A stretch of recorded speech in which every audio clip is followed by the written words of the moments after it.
Hello everybody, welcome back. I'm the Strategy Professor, and today we're going to be looking at the AD Carry tier list for patch 9.16. So as always, if you enjoy the content, please be sure to like and subscribe. I will have timestamps in the description if you don't have time to watch the whole thing. Remember also that you can press the cog on the YouTube sort of player there, and you can turn it up to 1.25 speed or 1.5. The audio is probably going to be a little bit quieter than people might be used to. Sorry about that. I did notice that last night on stream there was quite a bit of like static or crackling sort of in the background. And so this is the way that I figured out how to fix it with kind of this cheap mic that I have, where I just kind of turn down. I'm going to try to speak up, but I turn down like how much input the mic gets so that there's less crackling. So you might have to turn up your volume a little bit. Let me know what you think about this. I think the quality is actually a lot better, although it is a little bit quieter after turning it down. So anyways, let me know what you think in the description, or in the comments rather. And come out and join us for stream. Starts around 9:30 p.m. Eastern Standard Time. On Fridays and Saturdays, it's on Twitch. And then Sunday, Monday, Tuesday, Wednesday, Thursday, it's on YouTube. We'd love to have you. It's a wonderful, very chill community. I'm happy to answer any questions that you have. And I try to be very conversational when I'm playing, talking about what we're doing in the game, but also just answering any questions or just going on some old man stories or whatever. It's usually a good, entertaining time. So come by, check it out. We'd love to have you. Now, this Google Doc will also be in the description that's on the left here. And if you go in there and click on it, as far as the rankings go, I have a little mini Google Doc for each of the top 15 champions here.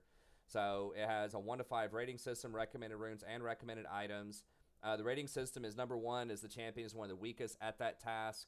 4 an AD carry, 5 is one of the strongest. So lane pressure is how likely is the champion able to get priority and exert their will on the lane. Kill threat is how likely is the champion able to get a kill during the laning phase. Safety is how safe is the champion, how likely are they to avoid dying in the laning phase, particularly to ganks, but also to all-ins from the enemy team. Scaling is how well does the champion perform over time.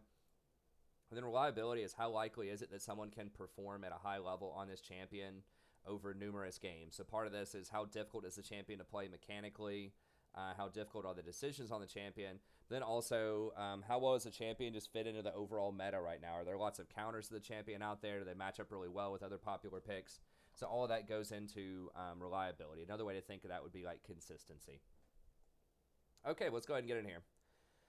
So number 1, I think, is Draven right now. So overall, the meta, the name of the game right now is you have to completely smash your lane and dominate.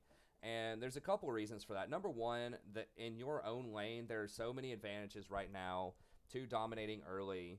Some of the biggest, most obvious ones are you get plates, and plates are worth a lot of gold. Plates, 180 gold, so it's about half a kill, a little bit more than half a kill. So that's super valuable. Then, of course, you have first tower gold, which is a big bonus. You have scuttles that you can go and contest. You can go with your jungler and go get dragons earlier, which were buffed either earlier this season or late last season.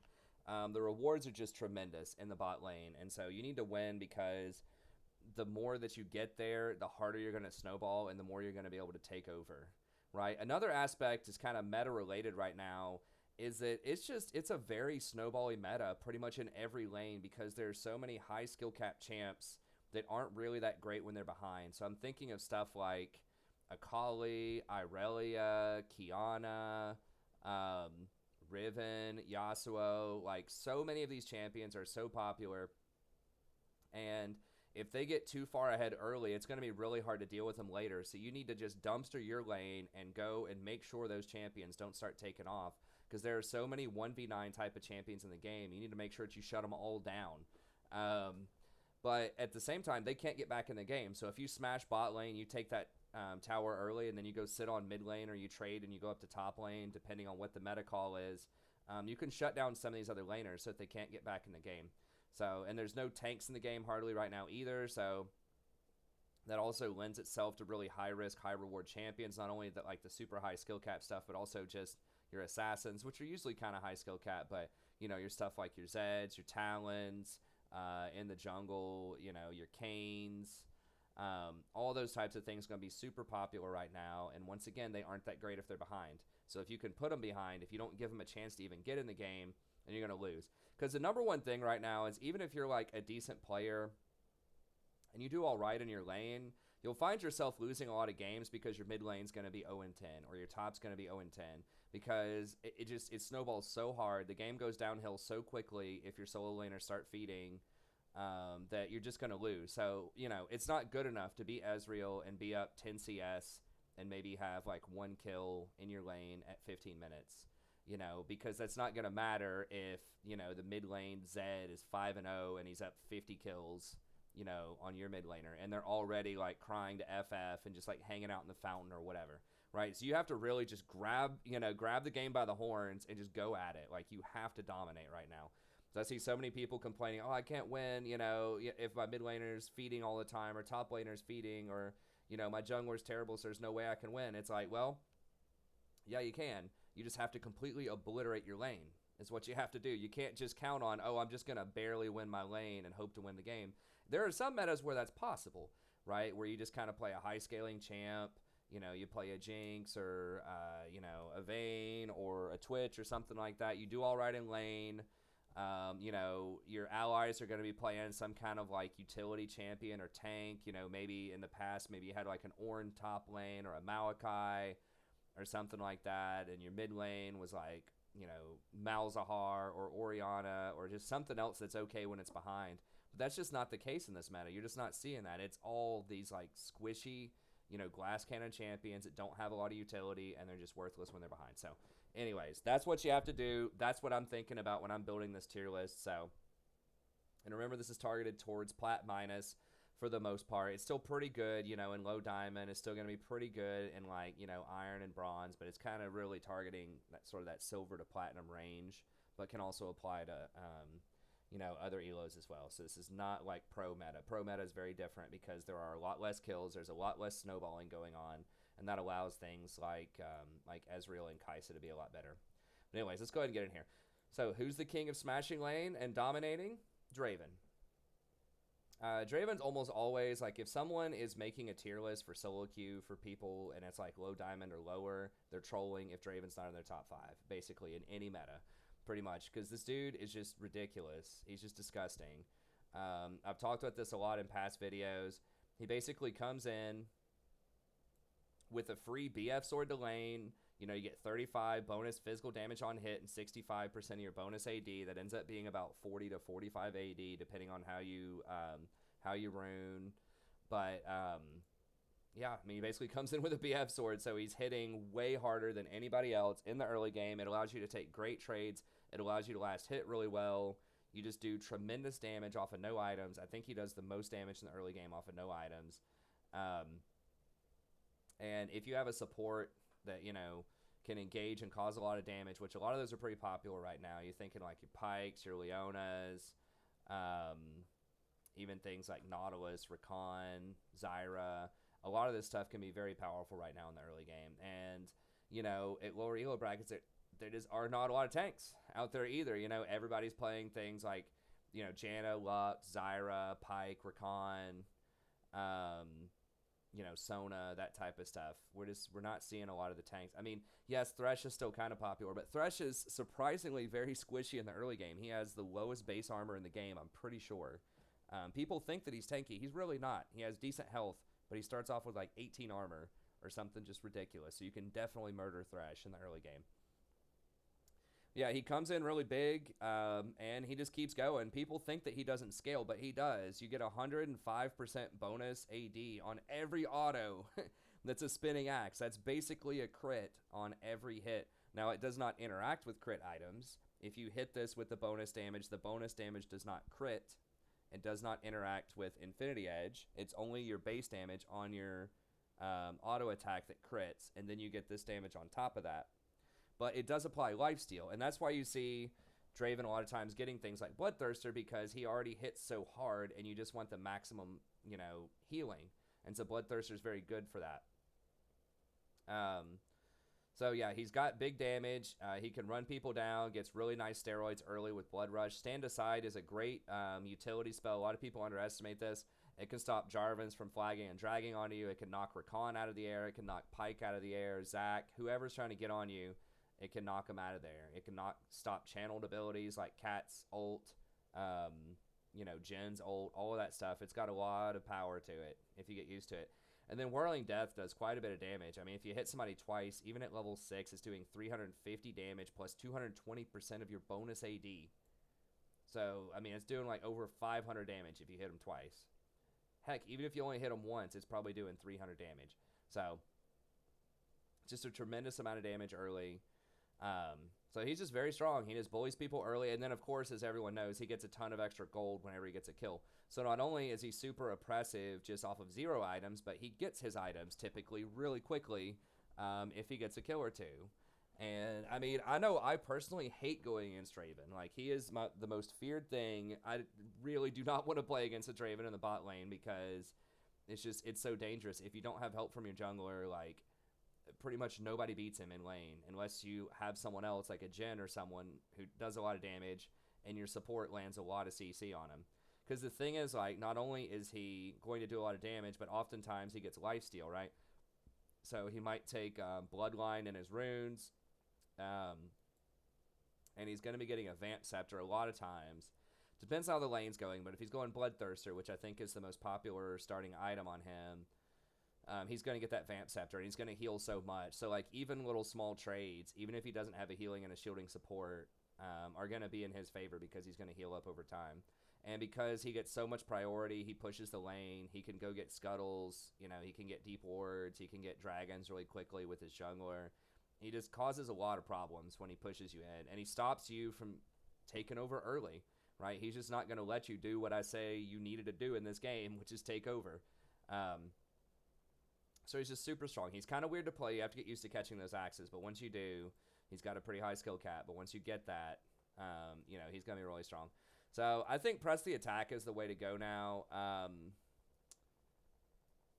Just that little bit of extra burst damage. Whenever you get that third hit in there, it does give you some more utility later. It adds 12% extra damage on the target from all sources, which is nice. But just that little bit of extra burst does help when you're trying to finish people off. And then Triumph can help him heal. You could also try Presence of Mind if you wanted to. I think Triumph's probably the best just because he can snowball so hard in fights. If he just gets that little bit of extra healing, you know, that can be the difference between a double kill and a quadra kill in team fights. I like Bloodline. Alacrity could be pretty good too if you want the extra attack speed. But I think, you know, like I said, Lifesteal is so good on him, particularly because it works off of his spinning axe, that I think you kind of have to go Bloodline. I would definitely do Bloodline if you plan on going Infinity Edge first, which is viable. But yeah, you definitely want some kind of lifesteal on him. And then just coup de grace standard. And then Footwear Biscuits. It's possible, you know, after the nerf to Biscuits that getting something like Taste of Blood and Relentless Hunter could be better, but the value of Footwear is so strong. You know, 350 value. You don't have to buy boots. You can spend that 300 gold on something else, and you get the extra 10 movement speed worth about 50 gold. It's really nice. So I'd probably still go with that. Then I think going Bloodthirster first is the way to go. You know, you already do a ton of damage. Just having that lifesteal just ensures you're going to be able to completely dominate. Infinity Edge is obviously very nice as well. You do get crits. The crit does not interact with your bonus physical damage, but it does do a lot of damage in and of itself. And then Rapid Fire Cannon is the third item. But, you know, the name of the game here is you just want as much flat AD as you can get off your first items because it contributes to your Q as well as your auto attacks. So occasionally you'll see a Draven rush like, I don't know, Bloodthirster Rapid Fire or Infinity Edge Rapid Fire. Rapid Fire is good, but it doesn't have raw AD, and you really want the raw AD because of the Q. So anyways, that's Draven. He's strong. You know, what are his weaknesses if you're wondering? Well, he's not great at team fighting later, so that's why he's thought that he doesn't scale very well, although he is very good at skirmishing. You know, like I said before, this scales up. 105% of all the AD that you get is really, really good throughout the whole game. But, you know, if it's a 5v5 team fight and you've got 3 items and, like, the Jinx has 3 items and she's sitting there shooting those rockets with Hurricane, she's putting out a lot more AoE damage, or the Twitch doing AoE damage, or the Sivir doing AoE damage. You know, a lot of those big team fight AD carries are just going to put up way more damage in 5v5s. But in this meta right now, you're not seeing a lot of clean 5v5s. It's mostly somebody gets caught and gets blown up instantly because everybody's playing a 1v9 champion. So it's usually just who can, like, put out the most burst damage, right? It's not sustained 5v5 damage where you're sitting there and it's like a 20-second fight where you're, you know, the tanks are battling it out and all that. It's like, no, okay, Zed stepped out of position, Draven one-shotted him. Okay. Or like the Janna walked out of position, Kiana deleted her. Okay. Like that's how a lot of fights are going right now. So I think he's really good in that skirmisher type of meta. Okay, next up we have Jhin. Now this might surprise some people. I know there are some people on the channel that think Jhin is not very good. I think Jhin is great. I like playing with Jhin. He has the 4th highest win rate right now in solo queue. So what's up with Jhin? Why is he so good? Well, he fits into that meta that I just described, right? He's very lane dominant. He does a heck of a lot of damage early, especially that 4th shot. People are going to disrespect it. Like, there are so many times where someone's just lingering around, you know, with like 25% health, and then Jhin just flashes in, 4th shots him, throws a grenade, and they die. So there's just a lot of ways you can catch people out. Also, his CC with his W, I think they buffed it fairly recently. Yeah, on 9.14, they lowered the cooldown on it, and they increased the root duration early on, which doesn't seem like a lot, but it actually ends up being quite a bit. That extra 0.25 seconds actually adds up quite a lot.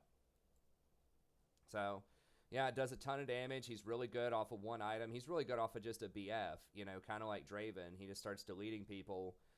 He has pretty good wave clear with Dancing Grenade. He does have that chain CC with his W, which is great with like a Pyke, Leona, Rakan, any Xayah, any sort of you know, support that's going to be aggressive that has CC. He's going to be really good with that. Even Captive Audience has a surprising amount of damage. It's 120% of your total AD.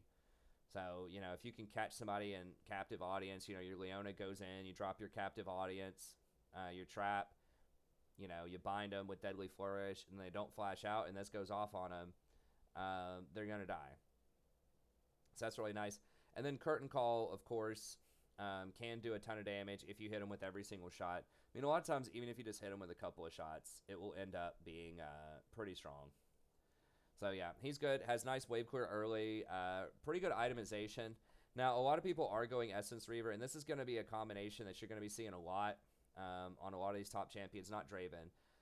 But other ones are that a lot of people are going Essence Reaver first. Now, Infinity Edge is still pretty good, but Essence just gives you, and they did nerf Essence fairly recently, but people are figuring out just the wave clear on it is so strong. You just get so much mana. You get to spam grenades on the wave. You get to push in, get priority, get those scuttles, dragons, deep rewards, plates, all that stuff. You know, the name of the game really is push, get priority, don't die to ganks. It's pretty much what bot lane is right now. And so Essence Reaver gives you that with all the mana. The 20% CDR is also really good. Gives you a chance to fish for more binds, you know, with your W. Gives you more ults. Just really, really good with him. And, of course, more grenades. So you can push even faster. So I think Essence Reaver is really strong. You are giving up a little bit of damage over Infinity Edge, obviously, early on. But I think just the extra mana is really good. If you're snowballing super hard, you can get Infinity first. But after that, Essence and Infinity in that order, and then Rapid Fire Cannon. Now, he doesn't really scale very well with attack speed, so he can actually get Essence Reaver and Infinity Edge super, like, it's very, very efficient on him. Whereas, you know, if someone like Xayah or Sivir, they can do that build, but they're definitely going to have a slower attack speed if they do that, and that could matter in some situations, right? Or like Draven's going to attack pretty slowly if he goes for Bloodthirst or Infinity Edge. So it's a strong build because it just is super strong early game, but it's missing the attack speed. So it can hinder other people, but it's actually really good on Jhin because he doesn't want to get attack speed anyways most of the time. I mean, it does convert over to AD, but it's not at a very good rate. So that's really nice. You know, another theme that you'll see among a lot of these top AD carries is they scale really well with flat AD because they have abilities that do damage. Abilities are something that, you know, not in all metas does it matter, right? Like, sometimes you can just be that auto attack AD carry, you know, and just kind of scale up for later. You know, you can play the, you know, the Kog'Maw or the Jinx is still pretty good. Twitch, you know, that type of stuff. But right now, getting the flat AD is so strong by going something like Essence Reaver plus Infinity Edge or Bloodthirster plus Infinity Edge because it gives you extra damage on your abilities, and your abilities can put out a ton of damage early. Because you're like in this meta, you're not going to have enough time to stack like your 3 items, which is where the auto attackers really come in. When you start getting a lot of attack speed items, you get your double zeal items and all your crit and stuff like that for your abilities. That's all good and everything, but the game's probably already over by that point because games are so fast. So you really need your abilities to do damage. You need your Draven Qs to do a lot of damage. How do you do that? You get a lot of AD. Jhin needs his grenade to do a lot of damage, needs his 4th shot to really crit super hard. How do you do that? You know, flat AD, right? And then the next one that we're going to talk about, Sivir, is also kind of like that. People don't think about this that much. They don't think about Sivir as like doing a lot of damage with abilities, but she definitely does. Now, she did get nerfed on this last patch, right? Like, her W doesn't do as much because she was doing too much damage on her abilities. But it's still pretty respectable. It still does a lot of damage to a minion wave. It can completely delete a wave. And then her Q still does a ton of damage, surprisingly. If you get hit by this thing, especially if it's out in the open, it's 140% of your total AD, not bonus, total. Now, it does get reduced if it goes through a lot of minions. But if she hits you open field, or if there's just like one minion in the way, it's going to be a heck of a lot of damage. So Sivir actually does, you know, a shocking amount of damage in the early game with her Q. And then, of course, the Ricochet scales very well with flat AD later on as well. Now, she scales pretty well with Critical Strike also, but remember that, like, the Boomerang Blade can't crit, right? The Boomerang Blade doesn't care about your attack speed. It cares about your raw AD. So I think going 2 big AD items in your first 3 items is imperative on almost every top AD carry right now. So she's also going to get Essence Reaver. I like Static Shiv. It helps you push faster, so you can actually get into a side wave if you need to, and you can run like a 1-3-1 comp with Sivir. Or you can just wave clear middle while your top laner split pushes the side lane. But either way, I think Static Shiv is great. Allows you to farm faster. If they have an assassin, of course, you can go something like Phantom Dancer if you want to. But then Infinity Edge is what I would go third eyes him. Now, some people will go Infinity Edge first. If you're snowballing hard, you can do that. But kind of like what I was talking about with Jhin, I think early on that Essence Reaver is such a godsend because it gives you so much extra mana. Just allows you to really pressure wave clear and get extra CD so that you can throw, you know, more Boomerang Blades, more Ws, and so you can ult more often to get away from stuff or to force engages. So I think she's going to be really strong. One of the nice things about Sivir is that she's so inherently safe because you get this spell shield which blocks any kind of hard engage. It's fantastic if you're against something like a, you know, Leona, a Nautilus, a Thresh, anyone that has kind of a long cooldown, like hard engage ability. It's going to be very good. And then she has multiple ways to speed up. So her fleet of foot, which people forget about a lot of times, gives her 30 to 50 bonus movement speed for 2 seconds, not decaying for the entire 2 seconds. She gets that bonus movement speed when she auto attacks somebody with a basic attack or an ability. So she can hit them with Boomerang Blade while she's running away, double tap the Boomerang Blade, get from like a really long distance, 1250, and then get a lot of extra movement speed. So she's tough to catch even without using her ult, just with Fleet of Foot and with Spell Shield. And then she also has her ult, which gives her a lot of extra bonus movement speed. So she's just a pest, man. It's really hard to run her down. It's really hard to punish her when she's out of position or she's trying to split a side lane or something like that. She can almost always get away from you. So does a lot of damage in the early game. If she hits you with that Boomerang Blade, she has really good wave clear, really good scaling, tons of AoE damage off of Boomerang Blade and Ricochet in team fights, and she can get away really quickly, or she can engage, and she can let her whole team get away and engage. So she just has a ton of utility, a ton of scaling, a lot of damage. Even in the early game, it's very respectable. So there could still be an argument that she should be number 1 up there, but I think that she just puts down a little bit less consistent, like really hardcore bursts in the laning phase, and she has been nerfed a few times. That's why I dropped her down to number 3, but you could definitely make an argument that she should still be number 1. Win rate wise, she has fallen down a little bit. You know, she's still at 51.3, but you know, she's still very, very strong. So if you like Sivir, you can definitely play her. Okay, Ashe. Now Ashe is a newer one, and I've talked a lot of trash about Ashe in the past. But she has been buffed a couple of times. The most notable buff was a few patches ago where, I guess I'll leave that over here and we'll pull the wiki over there. It was a buff to the cooldown on her W, which I did talk about, and I didn't think it was that big of a deal, but it actually is pretty nice in combination with some of the new runes people were taking. So on 9.12, it lowers the cooldown at max rank to 4 from 5. And it's kind of like even at level 5, it's 1 second less. So it doesn't seem like a lot, but it does add up. And I've been a big advocate for a long time of going a lot of AD and crit on Ashe. If you watch my Ashe guide that I did earlier this year, I was very critical of builds that rush Blather and King, just because she just doesn't get enough damage off of that build. Because like Flurry, each one of those shots does not proc Blather and King. It only procs once per auto attack. So it's not as good as most people think. And she has such wonderful scaling with AD. So if, and, you know, watch that video for all of the math on it. But pretty much, she doesn't actually crit somebody.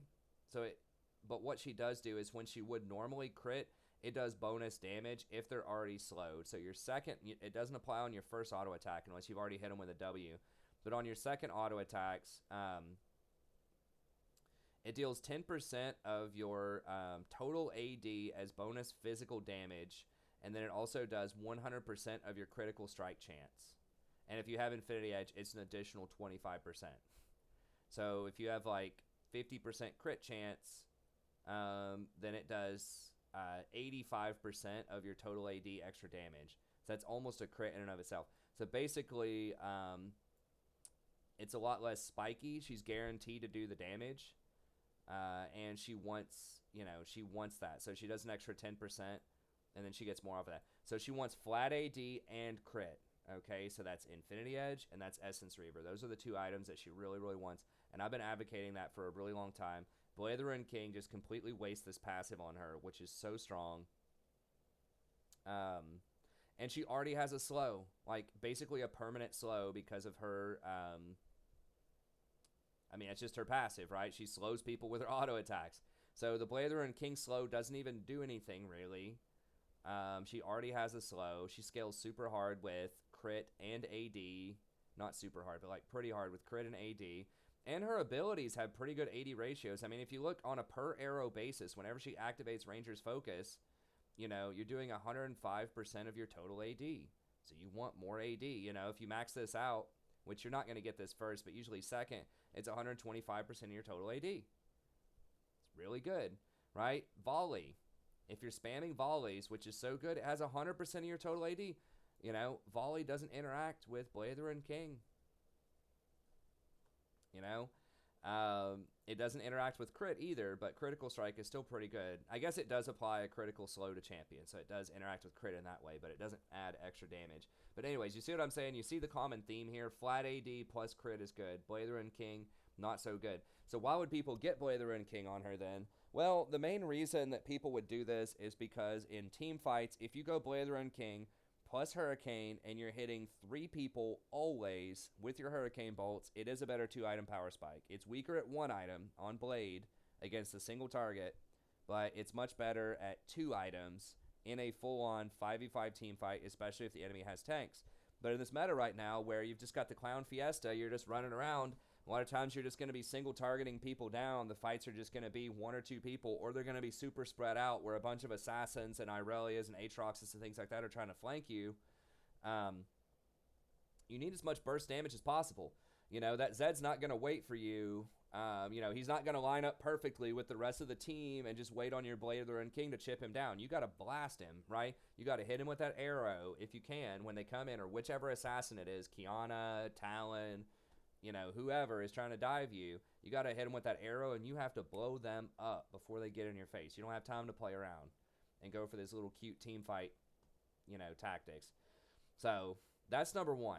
So I think that a lot of people have figured out and are starting to actually build AD on her now instead of Blather and King. You are seeing some Blade occasionally still on her. But like I said, a lot of people are transitioning over. You see the most popular items here. Blade has fallen off a cliff. It's only 10% of people are getting it. Everybody's getting these items that I've been recommending forever. Now, Trinity Force is kind of a newer one. And let me explain that build really quick. So a lot of people are doing Trinity Force, but there are still people that are going like, you know, Essence Reaver into Infinity. Like right here, it was Essence Reaver into Infinity. So that build is still viable a lot of the time. But the Trinity Force build, the main thing is, okay, so Ashe really likes CDR, right? And this is something that gives you a lot of agency as an AD carry. If you can hit those arrows, she has one of the best engages in the game. Like Ashe and Varus have the 2 best engages. Ashe just itemizes better because right now because she does way better with critical strike because it has that special interaction with her passive. And she scales really, really well with flat AD, where Varus doesn't have a lot of AD ratios. He really scales a lot better with on hit, like Gensu's and Blather and King, which are like falling out of the meta, especially Blather and King right now. So she just scales a lot better than he does. She has better itemization, and she has a really good engage with her arrow. And right now that's at a premium because not a lot of roles have good engages. As I explained earlier, almost everybody's playing these like 1v9 assassin type of champs. Very few people are playing things in solo queue right now, like Sejuani, like Zac. You're seeing some of that. You're not seeing like your Ornn's top or your Malachi's top or whatever. Like you're just not seeing a lot of good engage. Supports, sometimes they're playing good engages, right? You'll see your Pyke, your Rakan, your Leona, stuff like that. But sometimes you have like a Sona on your team or a Janna or like a Braum or something like that that just doesn't have a great like reliable engage. So Ashe is great for that. Or even if your support does have good engage, you do have a Pyke, you do have a Rakan, the arrow never goes out of style. It's always really strong. And since there are so many squishies, since hardly anybody's playing a tank, you can hit any target, and it's a good target. In a meta where there are 2 or 3 tanks, like top lane's playing a tank, jungle's playing a tank, and support's playing a tank, a lot of times it can be really rough to hit a good target with an arrow because there are so many tanks. And if you hit a tank, obviously it's not going to be as good as if you hit a squishy. But since everyone's squishy, it's great. So arrow has a lot of value right now. And so people want to get as much CDR as you can possibly get. And so, that's why Essence Reaver comes in early. It's a fantastic item. It also gives you the ability to spam all of your stuff early. You get a ton of mana. You get a lot of flat AD, critical strike, and CDR. It's great. That's why it's a core item on a lot of these top champions. So Essence Reaver's fantastic right now. It was buffed. I think maybe they dialed it back and nerfed it. No, they didn't nerf it. They nerfed one of the key users of it. I can't remember. But it's still really good. It's got that 70 attack. I think they gave it 5 more attack damage within the last few patches.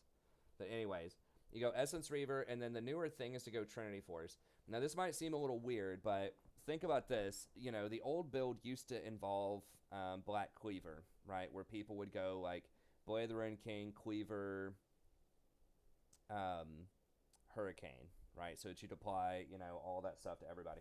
Trinity Force is a new rendition of that because Black Cleaver's been nerfed. Not a lot of people are playing tanks, but being able to get that Phage passive allows you to kite a lot better, and you now have a low cooldown ability that you can spam a lot with your W because they lower the cooldown on it. When you have 40% CDR, you're going to be able to cast that W every like 2.5 seconds or so, and so you're going to be constantly able to proc the Spellblade off of Trinity. And it gives you 20% CDR.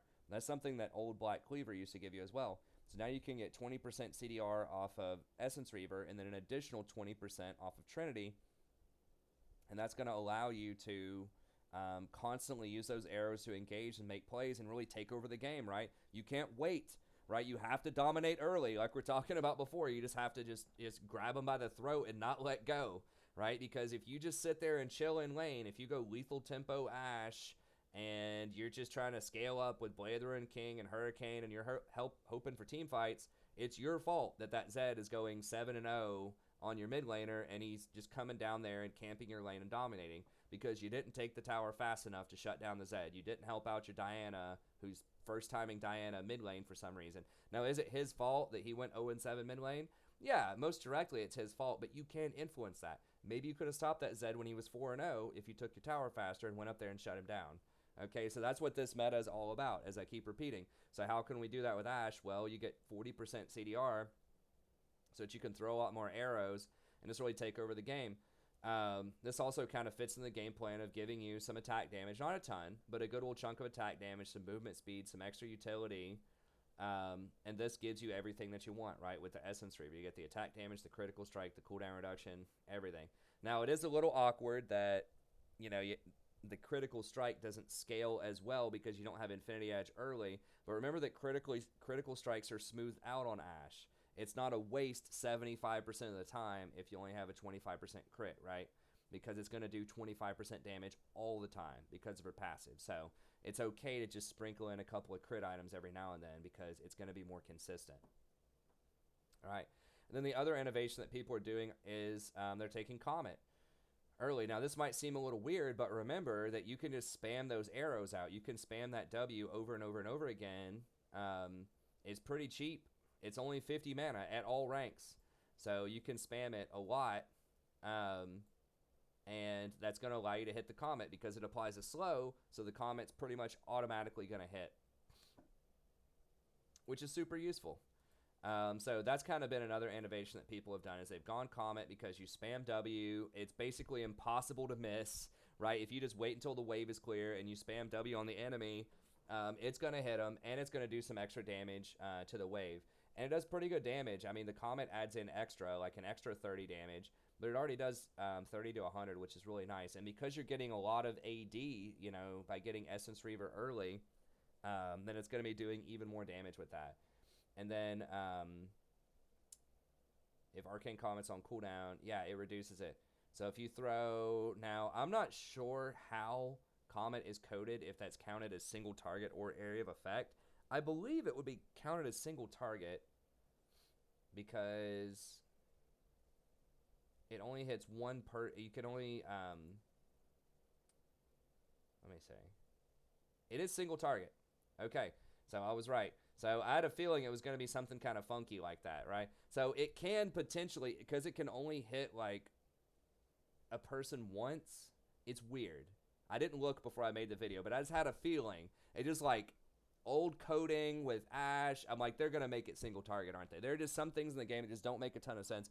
This is like Kai'Sa's Q also used to be single target until they fixed it. So that's another abuse case here that a lot of people don't think about, is that with Comet, when you're spamming out your volley just over and over again on people, every time you hit them with volley, you're reducing it by 20%. Every time you cast a volley. I believe if you cast volley and then hit one person and then hit a second person after that, it doesn't count. It's only when you cast volley the first time, I think. But still, not only does it trigger volley so that, or trigger Comet so that it's going to hit them pretty much guaranteed because of the slow, but every time you hit them additional times, it's going to lower the cooldown on Comet by 4 seconds. So it just feels like it's always up. If you played against a good Ashe that does this to you, it's just so frustrating because you can't dodge it. Does a ton of damage. It has really good wave clear. It's just great. And then you go Mana Flow Band, which is going to give you even more mana, so you can keep spamming it. You go Transcendence, which is going to give you some nice CDR early, and then if you go over the cap later, when you get the 40% CDR, then it translates over to AD at a really good rate. You basically get about 400 to 450 gold worth of value of AD in exchange for only paying 266 for the extra CDR. So it's a really good bargain. And then Scorch. Also, like, you're going to be able to trigger Scorch every 10 seconds for free. So if you add up, basically, you're going to hit them with volley pretty much no matter what. Like, they're not going to be able to dodge it. So you're going to be hitting them with volley, which is 100% of your AD early. So, like, if you think about, you know, level 3, this is going to be 35 damage plus 100% of your AD, which is going to be, like, 70 or something, maybe even higher than that. So that's 105 damage. They can't dodge. It's going to hit them with Comet,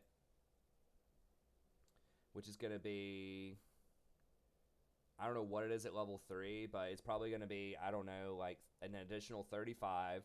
So that's 140 damage. And then you've got Scorch, which is going to be, let's just call it 20. That's 160 damage. That's, like, not dodgeable. You know, that ends up being on a very short cooldown over time. Like, it starts off with kind of a long cooldown. Right, when you got 14, but then it very quickly goes to 9 and all the way down to 4.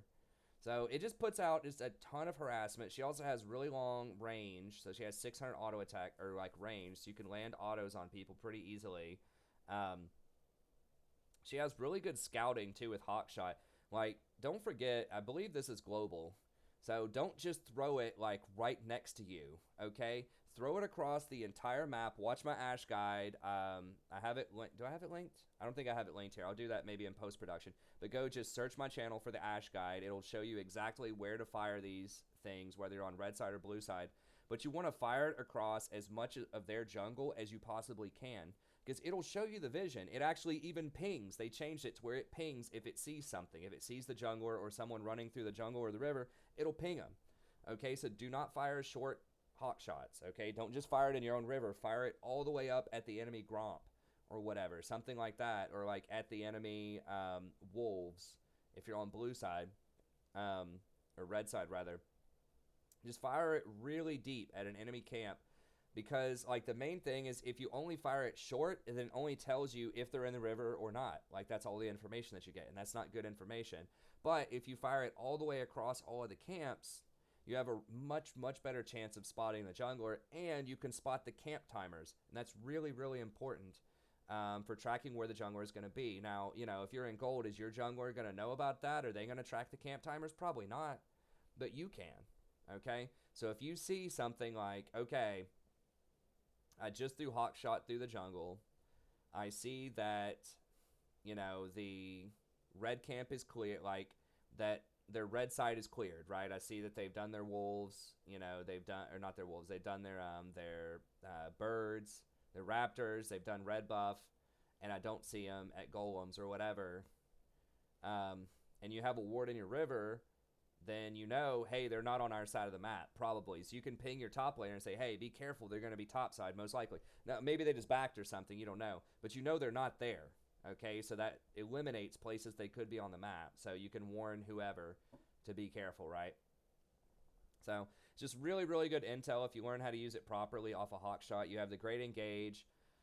Volley's good. You know, Hunter or Ranger's focus can put out some pretty decent sustained damage. It's not going to be as high as like Jinx or some other people, but it's pretty good. So the bottom line is people have turned Ashe into kind of this low damage utility champion that kind of scales into like one of the premier early game harassment bully champions that has even more utility because you're going to have a ton of CDR. And she has pretty good burst. So because she has, you know, long auto attack range with that Trinity Force, then you're not going to finish that until later on, like in the mid game. But whenever you volley, you hit somebody with volley, and then you, you know, auto attack them for that Trinity Force and like proc Ranger's focus, you can do quite a bit of damage early game. So I think that Ashe definitely deserves to be, you know, higher on the list than she has been in the past. And I just wanted to spend a good chunk of time explaining that because I know that in the past I've been very critical of Ashe, but this new build and the recent buff to her W has completely changed it because she's no longer just, you know, a pretty weak damage 80 carry that has some utility, you know, that you can throw every couple of minutes, right? This is something like, no, you can throw this arrow, you know, probably every 40 seconds or so to have really strong engage. You have really hardcore poke early on. You have great utility with hawk shot, which by the way, all of that CDR also increases how many hawk shots you get. So it's your volley and your volleys increase, your hawk shots increase. It's just great. So I think that she's actually quite good right now. Now she still does have some problems. Some of the gripes that I've had with her in the past are that she is very immobile. She has no speed ups. She can slow people down with volley, and having more CDR and, you know, having volley be more available is nice. You get the extra kiting off of Phage on Trinity Force, so that is very good. So that helps out. But she still is very vulnerable. So, you know, a Pike or a Rakan or a Nautilus, you know, all of these champs are going to be able to get on you probably. So you got to be very careful with your positioning.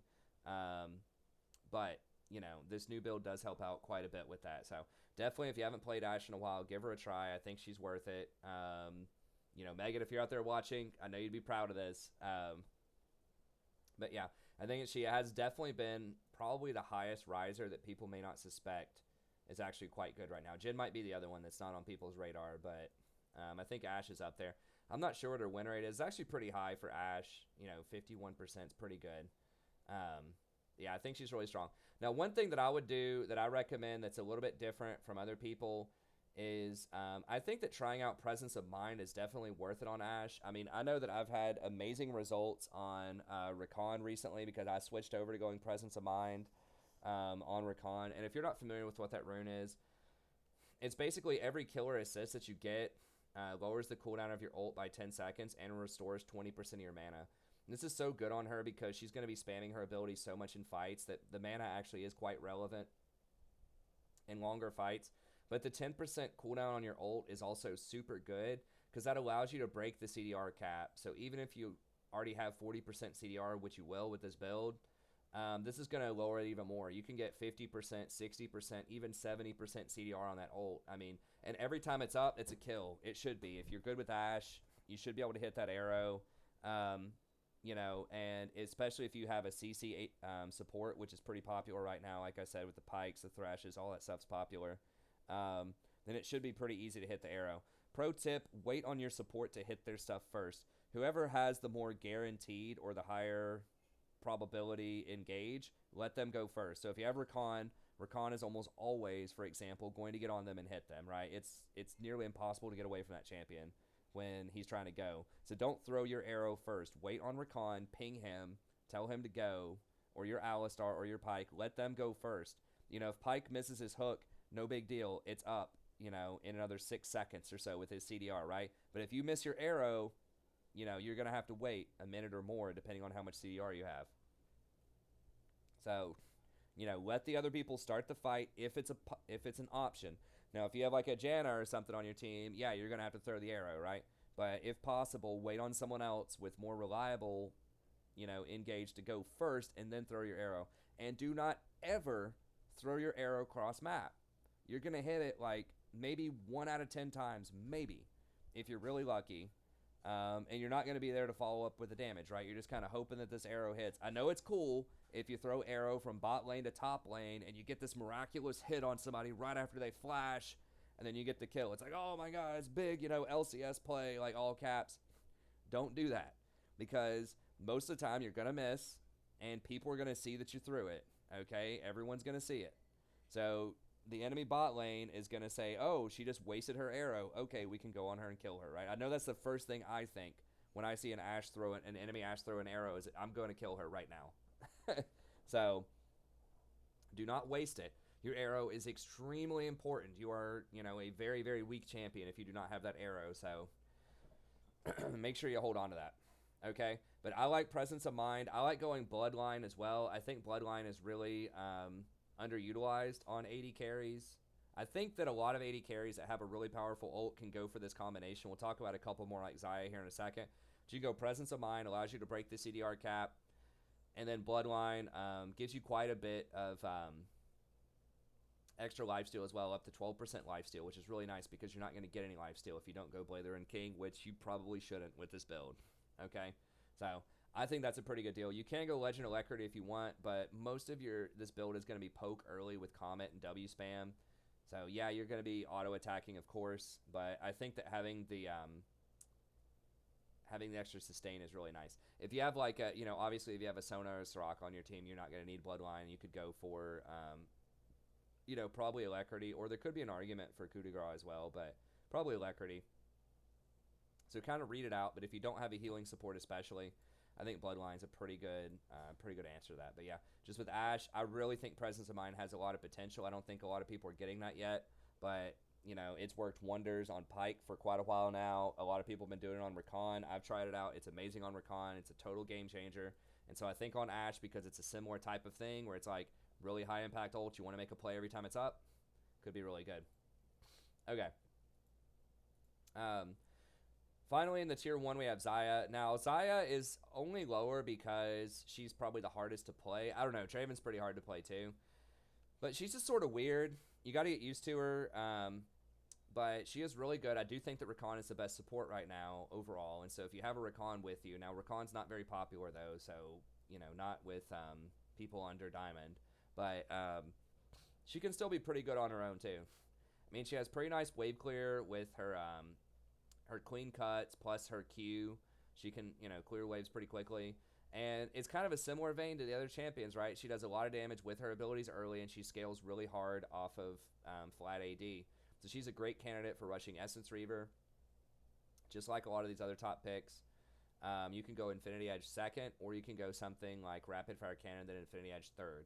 And the nice thing about her is she actually does have an ability that scales off a crit, which makes Essence Reaver even better. So not only does it scale off a raw AD, which can be quite a lot. So physical damage per feather is up a lot. I've talked about the math with her in the past. It's a lot. it's a lot of damage when you get a lot of feathers going. But then you also get up to 50% crit, or like 50% extra damage based on crit. So it can just completely delete people. If you get like 5 feathers down, you can delete people. So you throw out the double daggers for the 2 feathers, you auto attack a few times, and you zap them back with your E. They're going to die if you have Essence Reaver. So I think that's really, really nice that she scales with both AD really heavily and crit, not just on autos, but on abilities. There's very, very few abilities in the game that scale with crit, but she has one of them, which is really nice. And she does have some extra protection with her Feather Storm, which is great. Not only does this allow you to dodge a lot of incoming threats, but it also puts 5 feathers on the ground, which is automatically going to give you a ton of burst damage. You can use this aggressively as well. Obviously, you can Feather Storm, you know, and go forward on people and then just pull it back immediately with your E, and if they don't flash, they're probably going to die. So I think she's really nice. Has a lot of burst damage, has a lot of AoE damage, has pretty strong single target damage, especially the Deadly Plumage early gives you a ton of extra attack speed and a lot of extra on-hit damage as well, and a lot of movement speed, so it allows you to run people down or kite. So she just has a lot of utility in her kit. A lot of burst damage.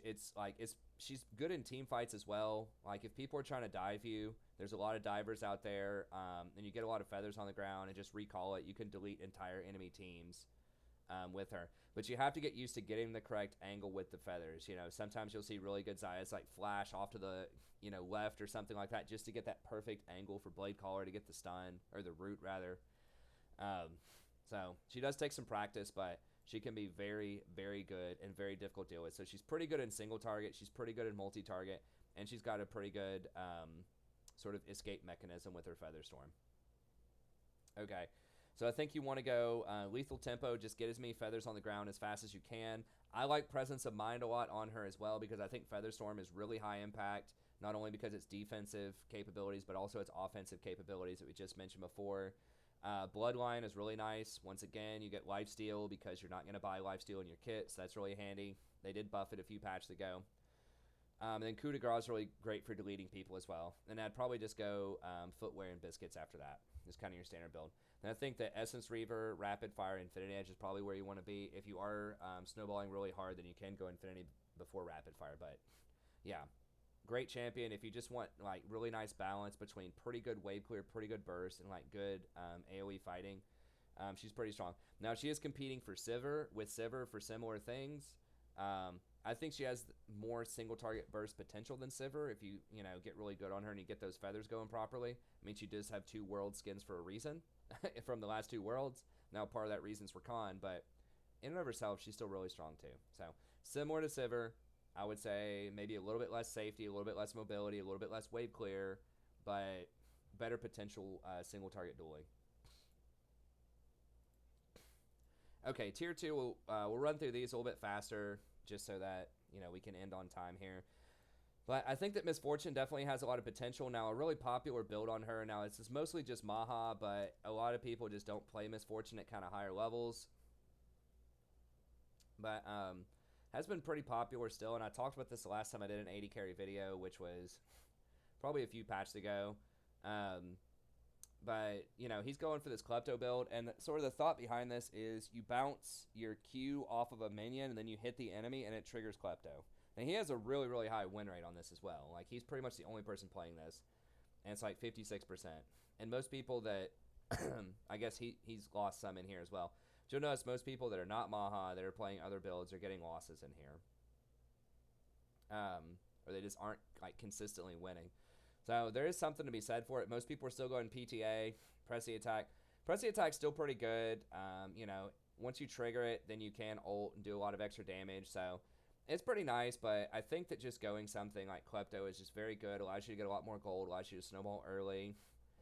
You can get the biscuits and boots, which are a great combination with her, obviously. And then Cosmic Insight's going to give you a shorter cooldown on all of your abilities. She just sort of is a little bit weaker than some of the top-end champs, but similar concept where you want to dominate early. She doesn't do as much burst damage, I don't think, early on. Now, yes, if you're landing a lot of your Qs on dead minions and you're getting that extra like bonus crit, then that can be really good. But it's just a bit more conditional. They have to really miss position for you to be able to do that to them. So they have a lot of control over how much damage you're doing in the lane. Versus Draven just walks up and auto attacks them for like 1 billion damage. You know, it's hard for them to control that if they want to touch the minion wave at all. Or like Jhin, you know, when he gets his 4th shot, it's just really hard to get around that if he's just standing up on the minion line, you know. So there's a bit more counterplay to her, but nevertheless, it is still very strong. It's very frustrating for an enemy to play against if you are positioning correctly. So she does a decent amount of double up burst damage. She has really good timings because with her backs because she has strut, so she can get back to lane really quickly. I believe this build maxes strut. Actually, he's maxing Q on it, but you're getting strut. I guess he's actually getting his E second. I thought this build had been getting strut max, but it looks like Maha isn't doing that. Most people are back to maxing Q. There was a strut max there for a little bit. I guess that was if you're, he has rushing Blather and King too.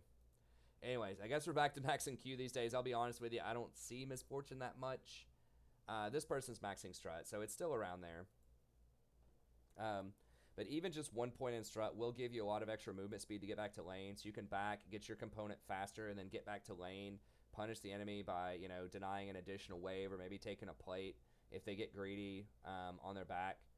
So she has a lot of potential there for that. Now, people do go Blather and King because your Q can proc it. It does give you some lifesteal. It does give you, you know, some extra on-hit damage, which is pretty good.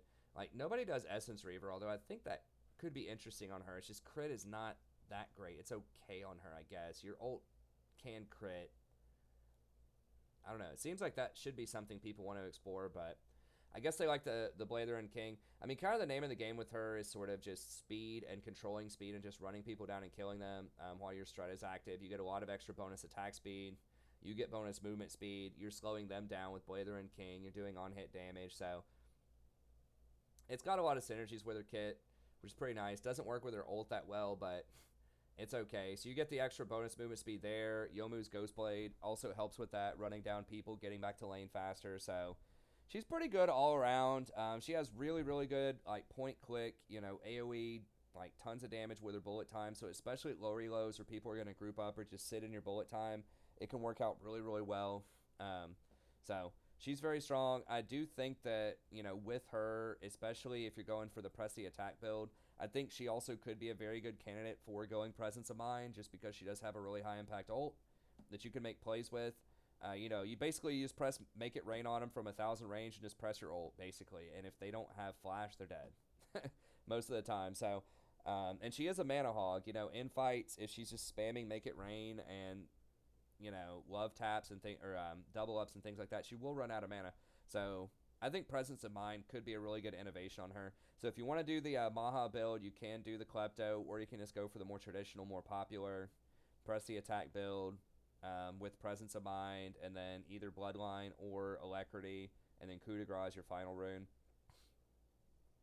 So, I think she has a lot of potential. Like I said, there's a bit more counterplay to her than some of these other top champions, but she can be really strong. And then just Blather and King, Ghostblade, Edge of Night. So, still a pretty good champion, particularly at lower elos where people are not going to play around your ult, they're not going to respect your damage. It can be pretty good. Okay, Jinx is one of the final ones that I'll talk about here. Now, Jinx does have the highest win rate, so, you know, full respect to that. She is very strong. My problem with Jinx is she requires multiple items to be very strong. She doesn't do a ton of damage by herself. I mean, yes, Zap, if you do land the Zaps, can put out some decent damage. Yes, your ult does do some decent damage, but it's not the same as, like, Jhin or Draven or even, like, this Ashe build with Comet. She just requires a lot more scaling. And she has no escape. She doesn't have any speed ups other than triggering your passive. She doesn't have any slows, really.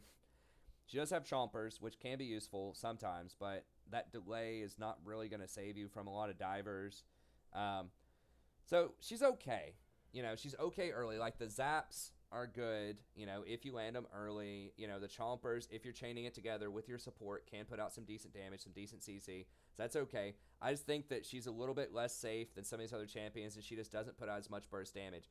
But if you do get your Infinity Edge plus Hurricane, then you're online, you're doing a lot of damage, and if you combine that with something like Rapid Fire Cannon afterwards, she's going to be really strong. She just doesn't abuse Essence Reaver like the others. She does have decent wave clear, but she just doesn't have quite as much raw, do-it-yourself, you know, power to dominate the lane and move on as some of these other champs. But she can be good.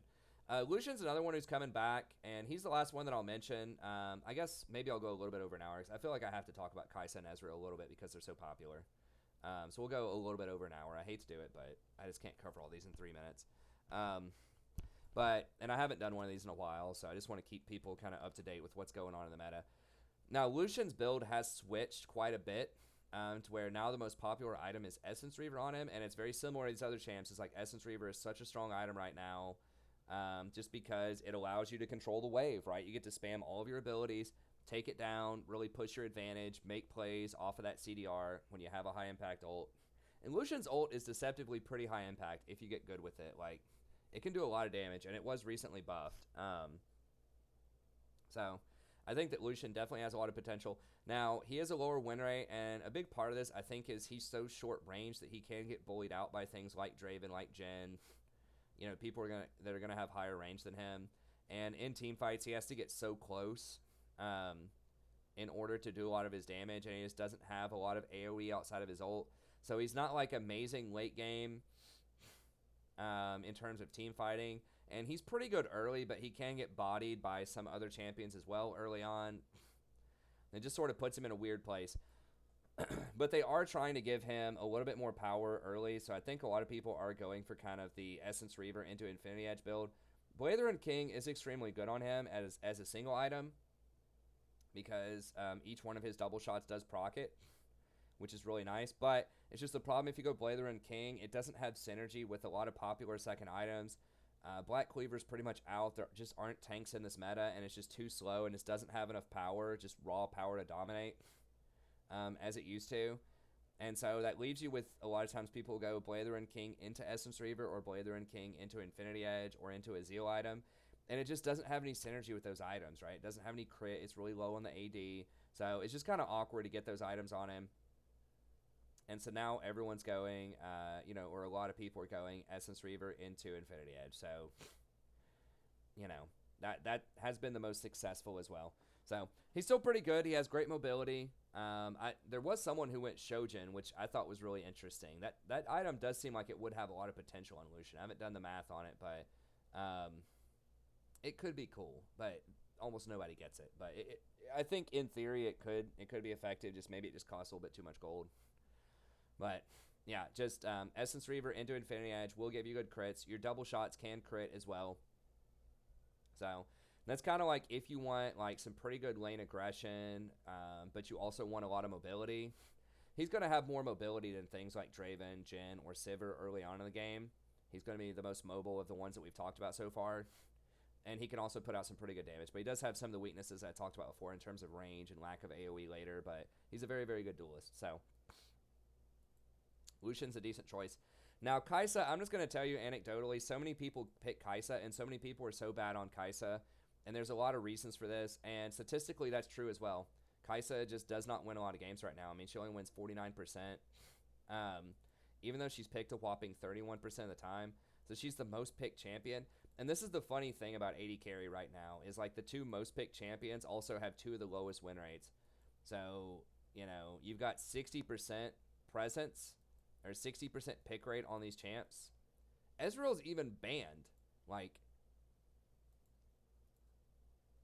Ezreal is the second worst AD carry statistically right now, and he's one of the most banned AD carries.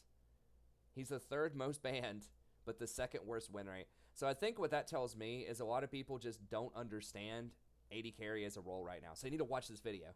But no, seriously, I think what's going on behind the scene with this is we'll talk about Xayah and we'll talk about Ezreal real quick. Twitch, he just scales. He does well. He's just a little slow right now. But if you get the time on Twitch, you get a couple of items, Blazing King into Hurricane, he can be pretty good. I think he's a little slow in this meta. So that's Twitch.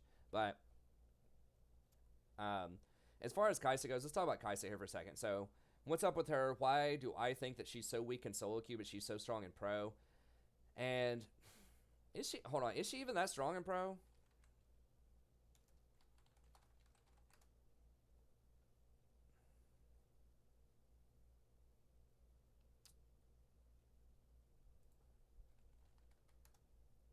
I know it's called GOL. I don't know why it's not showing up. There we go. Wasn't sure of the full address. Let me just pop this up here real quick, and let's just see champions recently. Presence. Okay, it is sorted by highest presence. Now, I'm not sure which. This is all over all patches. Let me see patch. We'll do 9.15. That was the most recent one. See picks. Okay. Yeah. She's not even that great in pro. So it's pretty much the same as solo queue, right? So she's picked. She's the second most picked overall AD carry and the fourth most picked overall champion. And she has a 46% win rate. So what's up with this disconnect? Why do people constantly want to play this champion? Why does it feel like she's good, but why is she actually not that good statistically most of the time? And I think a lot of it comes down to her itemization. It's just a lot of people are very confused by her itemization, and they don't have the macro to pull her off. So the most popular build right now on Xayah is going to be this stupid, I hate this build, is this Man Immune into Gensu's build at the pro level. And I think even in solo queue, people are playing this all the time. You always get Gensu's, and then Man Immune just edges out Stormrazor. So you'll see this all the time with people rushing Man Immune and then going Gensu's Rageblade, and it's usually like Nashers into either Hurricanes or you know, a utility item like a Quicksilver Sash or something like that. So the main thing with Xayah, if we look at her here, your main goal as Xayah is to, and we'll just pull her over here. That's fine. We'll get out of Xayah and Ashe here, because I think Xayah deserves a little bit of an explanation. I think people just get so confused by this. Your main goal as Xayah in the early game is to upgrade your Acathian Rain. And the main reason for this is it does a ton of extra damage, and it does basically double damage every upgrade. So you get 6 missiles, and then it upgrades to 10 missiles. So not quite double, but it's a lot, right? It's like 80% extra damage on her whenever you evolve this, especially when it's isolated. So if you can get rid of the minion wave, you get an isolated upgraded Acathian Rain on somebody, it does an absolute monster amount of damage. And this is what you're going to be maxing first, is your Q, right? So, you know, if this is maxed, let's not even say it's maxed. Let's say you're level 7, you just completed, you know, your upgrade on this, your Acathian Rain upgrade. Isolated, that can do 346 base damage plus an additional 129% of your bonus AD and 140% of your bonus AP. So basically, that's an ability on a 7-second cooldown. It's not an ultimate. That's going to do 400 or 500 damage in kind of the early mid game. It's going to do like 50% of someone's health. So that's really, really strong. So your goal then a lot of times is you want to get this upgraded ASAP. And in order to get there, it doesn't count AD from your runes. It's only from your items. And it doesn't count AD that you get per level, I don't believe. In order to get the evolve, you have to have 100 bonus attack damage. Now it scales down at like level 7 to like 92 bonus attack damage in order to upgrade it. So not including runes. Okay. So then the game becomes, well, how do you get that as fast as possible? So what people came up with is if you go for Man Immune, right? If you get this item, then it's going to give you the fastest possible evolve on your queue. You're going to save 800 gold off of having to get Stormrazor, because I believe it only costs 2,400 gold. And this doesn't get explained very well, I think, to a lot of people early on, why everyone just copies it, but they don't understand why it's actually good, in theory, on Xayah. And the main thing is it costs 2,400 gold, gives you 35 attack damage, and then when you math it out after all your mana charge, if you're charging this effectively, then this plus a pick, and you start going into Gensu's after this, you complete Man Immune, you get your pick, boom, that's going to be your Q evolve. So that's the whole thing, is that Stormrazor, I believe, is 3,200 gold. Might be 3,100, but I think it's 3,200 gold. 3,100 gold. Okay, so you get it 700 gold faster. So it's 3,100 gold, and whenever you get this, you're going to get 60 attack damage, and then you get your pick. That's 25 extra attack damage. That's 85 that plus like a Doran's Blade that's going to get you to 92 by level 7, you know, if you're on track. You're getting a ton of items. It might take a little bit longer than that. There's basically 2 items. Storm Razor plus that. Versus, you know, if you go for that Mana Immune, it's 2,400 gold. You get the 35 base. Then you get a bunch of mana. You get some extra off your mana. You get your pickaxe plus your Doran's Blade. Then you get it. Okay? So that's supposed to be what happens. So in theory, if you're doing that correctly, if you're charging up your Mana Immune fast enough, you're getting appropriate backs, you're just fully maximizing your lane management and macro, you can end up getting it probably 3 to 5 minutes faster, which is going to give you more time to assert your power in the lane, dominate more, get more plates, get more scuttles, get a couple of kills, force some bad backs off the enemy. It's going to allow you to snowball the game faster, okay? So the name of the game is snowball as fast as possible, like we mentioned earlier. That build allows Xayah to do that. There's a couple of problems with that, though. And the number one thing is you have to have really, really good wave management because the components for Mana Immune suck, okay? Especially tier. It's terrible, all right?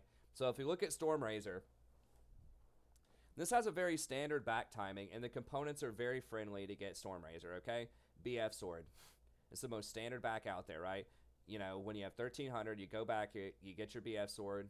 It's great, right? The enemy's going to get their BF Sword. You get your BF Sword if the lane's going even. Kind of a gentleman's agreement. Okay, boom, you come back about equal power level where it was, no problem. Okay? And then it has nice components elsewise. You know, you can get Longsword, Kerchase, or Kerchase Shard, however you pronounce that. It's pretty good. So even if you have to back and you can't get the BF Sword, right? Like maybe you got a kill early on. You only have, you know, 1,100 gold, but you know they're coming back to lane and you don't want to take a really bad back. You can still just do something like buy Longsword plus Kerchase Shard, and boom, you'll still have some advantages. Or you can pick up like boots, depending on how you rune. You can grab some boots, and, you know, plus your Kerchase Shard, Longsword. There's a lot of different stuff you can get that can be really effective, okay? But usually you're going to get BF Sword, and then get some of these components, and then eventually complete Storm Razor. Okay, so that's kind of the most standard Xayah build that's been out there for a long time. It's tried and true. Now, Storm Razor is not an insane item. It's only got a 91% efficiency, but it does have, like I said, a really good build path, good components, and, you know, you do some extra damage. You get your, you know, 50 bonus magic damage on hit. You apply a slow to somebody, which people often forget about, which is pretty nice. People don't usually go fleet on her anymore. When you went fleet with Storm Razor, it was actually pretty decent because you'd get an extra benefit out of fleet. I think they nerfed fleet at some point, probably because of Xayah with Storm Razor. But that's your standard build. But if you're going Mana Immune, it's a lot worse. And why is that? Well, this right here, Tear of the Goddess, okay? This item is garbage early. Ask Ezreal, okay? So the problem is this has no combat stats, okay? Yes, you can spam more mana. That's not going to help you when Draven's hitting you in the face with axes, or when, you know, Jhin is standing on the front line threatening you with his 4th shot plus grenade all in, right? Or when Sivir's just pushing you in a tower over and over again. You know, this Tear of the Goddess doesn't do anything in the laning phase. It sucks. So it's basically 850 wasted gold early on. If you have to back early, it's even worse. Sapphire Crystal, terrible. Fairy Charm, terrible. Okay, on AD carries, that is, right?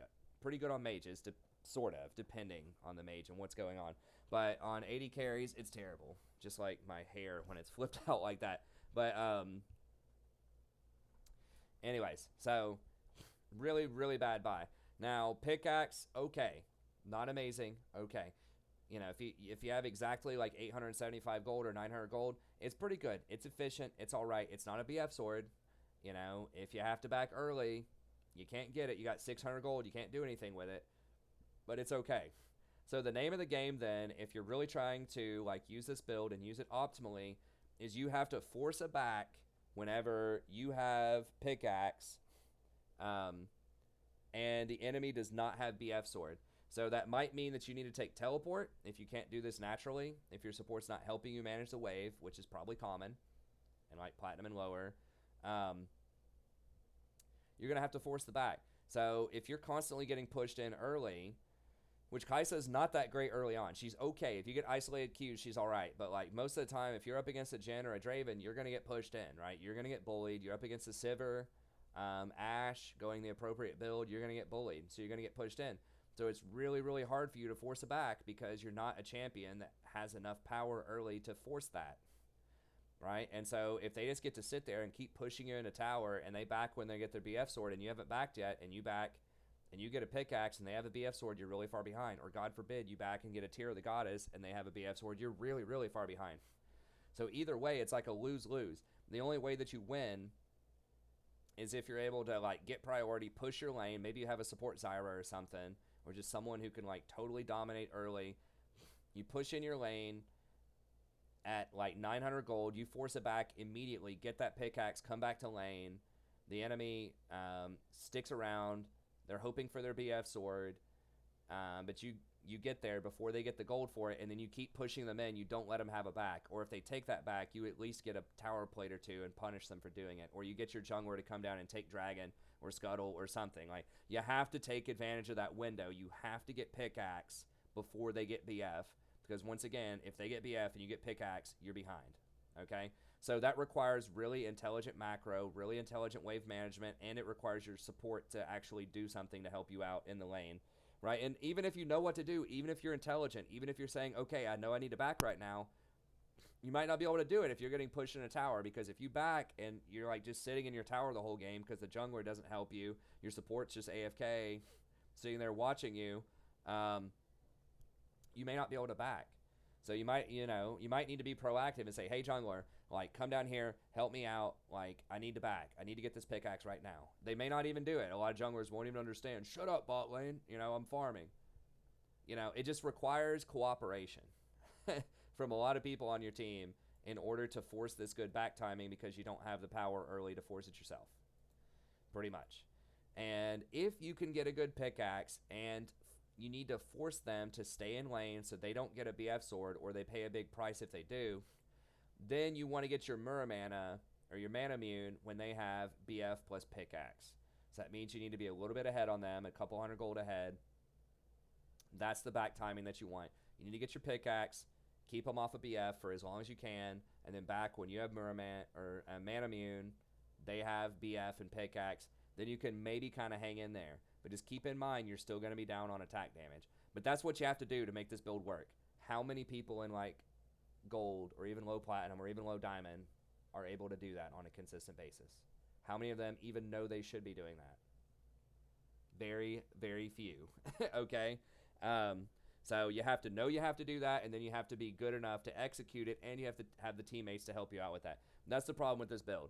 So in theory, does it work? Yes, you save your 700 gold, and you have to actually, like, go back and get the next pickaxe on time. So you have to not only do that whole thing I just talked about, but you have to go back and get your next pickaxe, like, immediately, really early, and that's going to allow you to evolve your Q and, have that power spike 5 minutes earlier. Because if you just hang out in lane for longer and you don't, like, let's say that you finish your mana immune at 8 minutes and you just chill and hang out, in your lane until 15 minutes or 16 minutes before you go back and get your pick, because you can't force a good back opportunity, then you just wasted the entire point of this build. Because the point is you're supposed to be able to get your Q evolve like 5 minutes faster. So you have to force that back and get that pick at like 10 minutes. And if you're not doing that, you're going to lose. I mean, let's just see sort of people who are doing this build, like what the timings are on these different things. Okay, mana immune, 9 minutes. I think they actually went for their E evolve here first, but 14 minutes. Okay, so they got their evolve at 14 there. They win the game. Reckless here.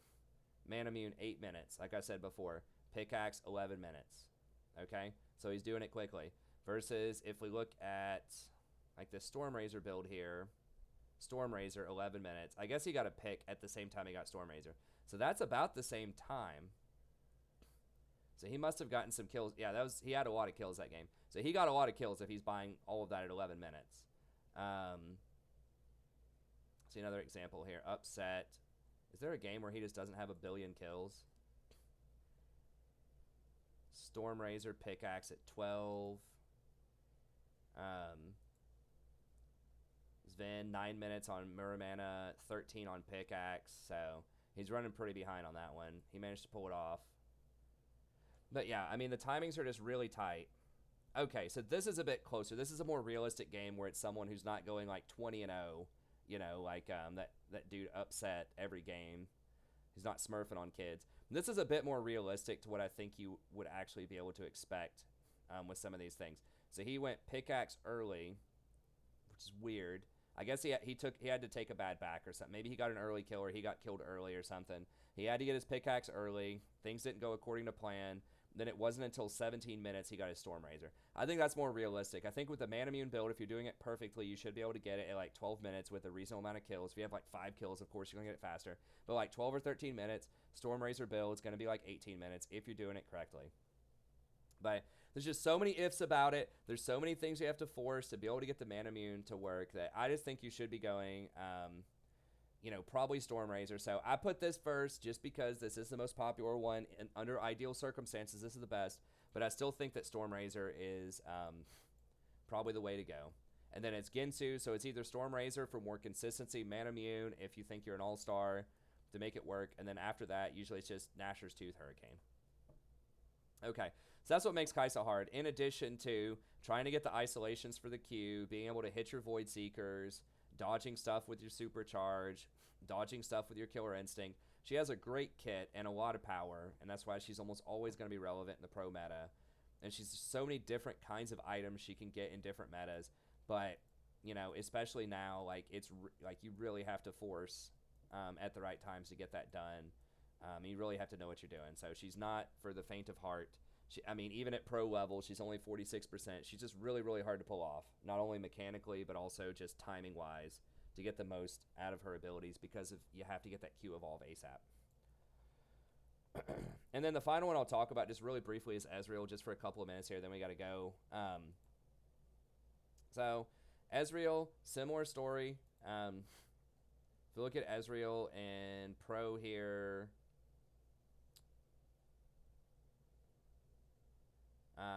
presence, wins. Let me just pull that out. Similar story, right? 47%. And that's hilarious because it's almost the same thing as solo queue, right? Everyone thinks, oh, Ezreal's just pro champ. And it's like, yeah, he's all right in pro, but he's got a 47% win rate in solo queue too. He's not really that amazing in either place. So what's up with that? It's very similar to Xayah. Very similar story. And this is the story that doesn't get told about AD carries a lot, is it's all about those timings.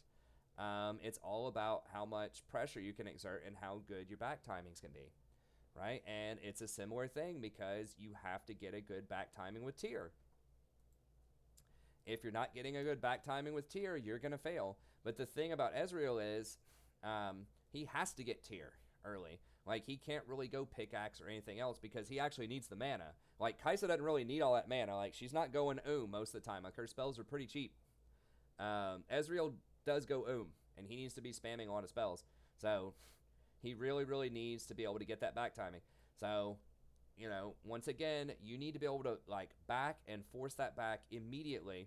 And this is also why you're seeing teleport so much on Ezreal and on Xayah. Let me pull Xayah back up here again. I think Xayah, yeah. A lot more people go and teleport because they have such a hard time forcing these back timings. So if you have teleport, you can kind of cheat it and just say, hey, I don't really have priority in the lane, but I'm just going to back anyways, and I'm going to teleport back in. So that, like, allows you to back, get your cheap item, and show up immediately back in lane. And then, yeah, they can back, but if they're waiting on a BF sword, you're still going to have an advantage on them, at least for a few waves. So that's why a lot of people are going back to teleport on Xayah and Ezreal, is because they're dealing with these Tear of the Goddess builds, and if you don't have, like, perfect macro and perfect circumstances, then you're going to get smoked. Okay? So same thing with Ezreal. Like, you need to be forcing the enemy to back, and you need to be able to get Tear at 850 gold immediately, because if they get a BF sword and you get Tear, you come back to lane, you're going to get destroyed. Okay? So you need to be hitting Kleptos, you need to be hitting your Q to get those Kleptos, get those bags of gold, and get that tier immediately ASAP. Like, you know, like 5-minute tier, you know, if you're playing this correctly. Like, he had an 8-minute tier, which is about as late as you can go I think early on, but you really, really need to get that tier, like 9-minute tier, Dade 4-minute tier. Now, he probably got a kill in there. He's completely dominating this game. But, like, as soon as you get tier, you have to back and get it immediately. You cannot wait. So, you have to back. You have to get tier. You have to force them to back so they don't get BF sword. You have to hit a lot of your klepto procs so you get enough gold to stay even. Because you're going to be in the penalty because you have to get tier. You're in the 850 gold penalty for a virtually worthless item early. So you have to make up for that with really good back timings. And hitting klepto. Like, you really need to be getting like 500 gold off of klepto in the laning phase to make up for the fact that you're probably going to get bullied off of some waves, and you need to be able to hit your power spike faster.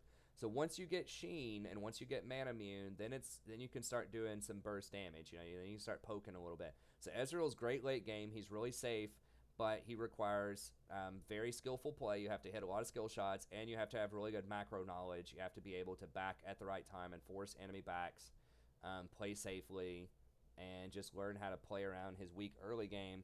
But then late game, he is one of the best 1v9 AD carries out there because he's so safe, and he can just put up a tremendous amount of damage from a very safe range. So he has the potential to be awesome, but so many people just can't manage him correctly in the early and mid game. But anyways, that's going to be it. Thank you very much. Hope you enjoyed this. Be sure to like and subscribe if you did. Check out the support tier list. I just released that a couple of days ago, and I'll also release an in-depth patch notes. I might do another tier list tomorrow, maybe jungle or top or something like that. We'll see how many views this gets. So, you know, be sure to watch these videos if you like. It does take me a really long time to research, prepare all of these documents, you know, do long-form content that's not clickbait. So if you enjoy that, be sure to drop that like and subscribe. Stop by the stream. You know, come hang out, chill with us. And, yeah, that's going to be it. Have a good day, and I'll see you next time.